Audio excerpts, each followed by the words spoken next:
नमस्कार प्रिय दर्शकों, आप सभी का हमारे YouTube चैनल पर हार्दिक स्वागत है। दोस्तों, आपको एक छोटी सी कहानी बताऊंगा जो कि सच्ची घटना पर आधारित है। दोस्तों, 1957 की बात है। जन्म जन्म के फेरे नाम की एक फिल्म आई थी, उस पर आधारित आज की कहानी है। इस वीडियो में आप देखेंगे कि आखिर पिता पुत्र का कितना बड़ा प्यार होता है, जिसकी वजह से एक दूसरे के ये लोग आदी हो जाते हैं। दोस्तों, आपने अक्सर माँ बेटे का प्यार देखा होगा, लेकिन पिता पुत्र का प्यार कभी नहीं देखा होगा। इस वीडियो में आप देखेंगे कि एक पिता जिसका बेटा घर छोड़ के चला जाता है तो उसका क्या हालत हो जाता है। अब आपको पूरा वीडियो सुनाता हूँ।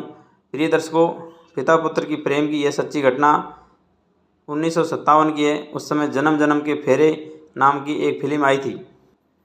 इसमें एक गीतकार होते हैं भरत व्यास, और इनका एक बेटा होता है श्याम सुंदर व्यास। दोस्तों, किसी बात को लेकर के नादान बच्चा अनबन हो गई और वो घर छोड़ के चला जाता है।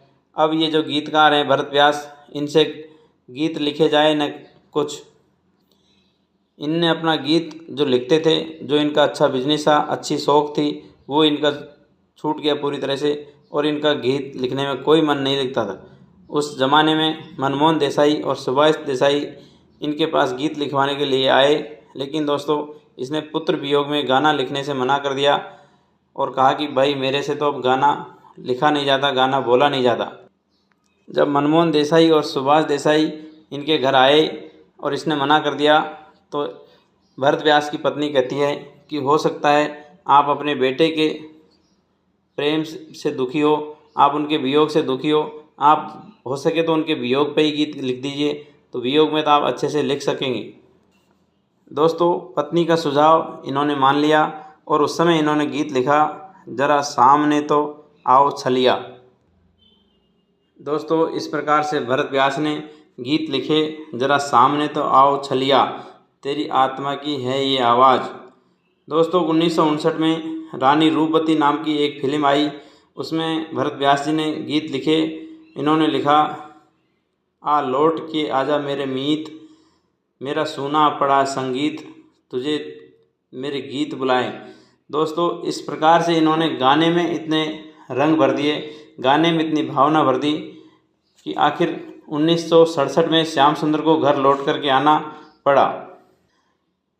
और जब एक पिता को अपना पुत्र मिल जाता है लगभग 10 साल के बाद, फिर इन्होंने अपने भगवान को लाख लाख धन्यवाद किया और उन्होंने एक प्रार्थना गीत लिखा, हे मालिक तेरे बंदे हैं हम,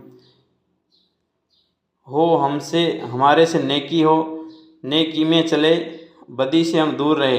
दोस्तों, इस प्रकार का इन्होंने गीत लिखा जो आज भी लाखों स्कूलों में गाया जाता है। और प्रिय दर्शकों, छोटे बच्चे तो इसमें नहीं समझ पाते, लेकिन कहते हैं कि नेकी काम नेकी कर और दरिया में डाल, अर्थात अच्छी करनी कर चलो, आप उसका रिटर्न, आप उसका लालच नहीं देखिए, अपने से जो हो सके अच्छा काम करे। प्रिय दर्शकों, ये सच्ची घटना थी जिसमें भरत व्यास जी ने अपने गानों के माध्यम से, अपने गीतों के माध्यम से अपने बेटे को बुलाया, अपने भगवान को रिझाया। प्रिय दर्शकों, जिस प्रकार से कबीरदास जी ने साड़ी बुनते बुनते भगवान को खुश कर दिया, इसी प्रकार से भरत व्यास जी ने अपने बेटे श्याम सुंदर की गम में इतने गीत गाए कि इनका बेटा भी घर आया। और अंत में इन्होंने भगवान को प्रार्थना गीत एक लिखा, जिसमें हे मालिक तेरे बंदे हैं हम, नेकी पर चले और बदी से डरे। ये गीत बहुत पुराना है और बहुत सच्चा है। दोस्तों, इस कहानी में यदि आपको अच्छा लगा हो तो कमेंट में जय श्री राधे लिखना नहीं भूले। सभी को हरिओम, जय श्री कृष्ण।